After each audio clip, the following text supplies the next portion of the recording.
reduction of subjects. Naam, Daktari Kilemi, ukiangalia jinsi hali ilivyo katika ile shule ya Kitui ambayo ni hali katika baadhi ya maeneo ambayo yanaonekana kutengwa, na uangalia yale mapendekezo ambayo yanazidi kutolewa kila baada ya muda fulani. Kulikuwa na ule wakati ambapo kulikuwa na pendekezo la vipakatalishi ama laptops katika shule. Ilhali tuna shule kama zile za Kitui ambazo ziko katika hali ambayo haya mambo hata tukisema tunapunguza idadi ya masomo ni kama tuko katika dunia tofauti na wengine. Je, haya mapendekezo ya elimu yanayotolewa huwa kweli yanatilia maanani wananchi ambao hawaelewi haya mabadiliko, manake mahitaji yao ni tofauti?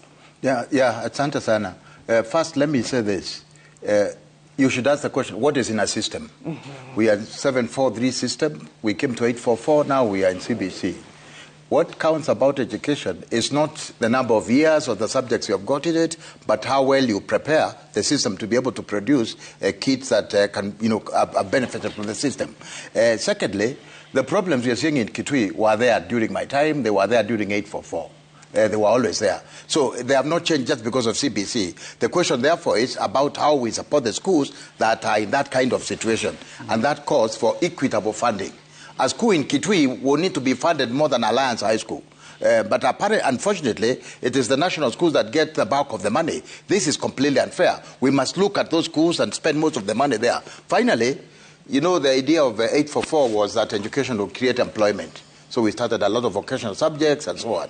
And there are people who are also thinking now that CBC will lead to employment. This is a fallacy. Training does not create jobs. It does not create jobs. Jobs are created by the economy, by the wider context and out of school. So we need to deal with that situation. Because even if you go through CBC and the economy is not creating jobs, it will not help. If you go through CBC, through university, and you can't get a job because you can't bribe, the system will not have helped you. So I think we should look at this at the wider context. But for me, we have CBC.